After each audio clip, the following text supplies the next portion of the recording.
FOMO, fear of missing out.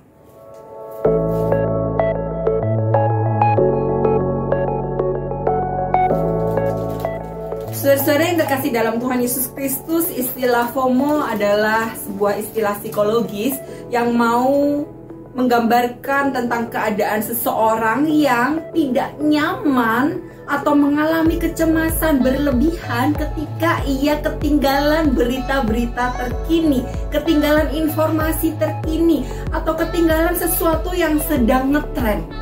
Ketika seseorang ketinggalan, maka dia akan merasa cemas, bahkan sangat cemas di dalam dirinya.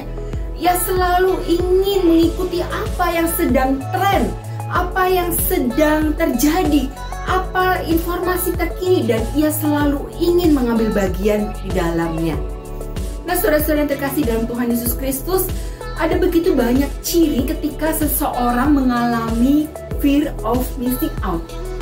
Di antaranya adalah ketika dia sudah kecanduan media sosial, terus dan terus menatap dan men-scroll media sosialnya seolah lupa waktu, seolah ia lupa bahwa ia harus mengerjakan bagian-bagian yang lain, termasuk kewajiban-kewajibannya. Hari-harinya diisi dengan terus-menerus melihat media sosial, seolah ia tidak mau ketinggalan dengan apa yang sedang terjadi. Yang kedua, biasanya ciri-ciri dari seseorang yang mengalami FOMO adalah ketika ia jadi orang yang kepo, selalu ingin tahu kehidupan pribadi orang lain. Dia jalan-jalan kemana nih? Dia lagi makan apa nih hari ini? Dia ke restoran mana nih? Saudara-saudara yang terkasih dalam Tuhan Yesus Kristus, ciri-ciri berikutnya ketika seseorang mengalami FOMO adalah ia rela untuk mengeluarkan banyak uang supaya ia tidak ketinggalan apa yang sedang ngehits, apa yang sedang ngetren. Misalnya, ada handphone keluaran terbaru. Karena begitu banyak orang berbondong-bondong untuk membeli merek itu, sebagai orang yang FOMO, ia tidak pernah mau ketinggalan. Ia akan mengeluarkan banyak hal, bahkan mengeluarkan koceknya untuk membeli handphone tersebut.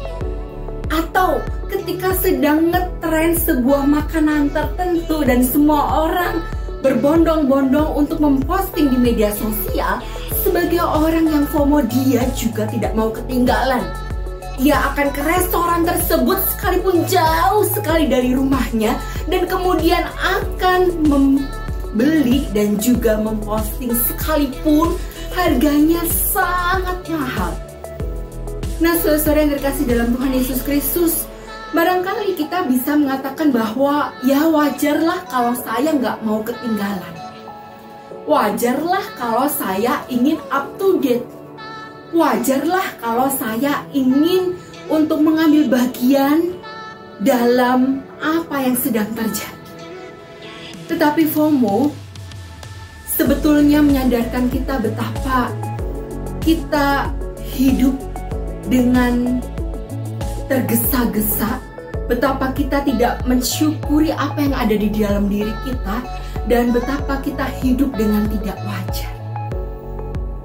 Sudah seharusnya hidup yang cuma satu kali yang Tuhan anugerahkan kepada kita, kita jalani dengan sewajarnya.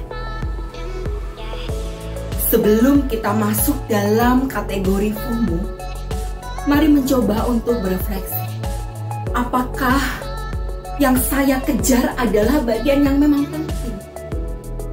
Apakah memposting dan membeli ini dengan mengeluarkan banyak tabungan saya adalah sesuatu yang bijaksana? Sebelum masuk dalam kefomoan kita, mari kita mencoba untuk menarik diri, meminta pertolongan Tuhan, meminta hikmat Tuhan, supaya pada akhirnya kita dapat menjadi orang-orang yang bijaksana. Mana yang perlu kita ikuti perkembangannya, mana yang mungkin kita bisa rem sejenak, rem sebentar, dan kita tidak ikuti. Semoga kita menjadi orang-orang yang bijaksana. Semoga kita dipenuhi dengan anugerah Tuhan untuk memilah dan juga memilih mana yang seharusnya memang harus up to date, mana yang barangkali kita akan mengatakan, sudahlah, gak perlu diikuti. Kiranya Tuhan menolong kita.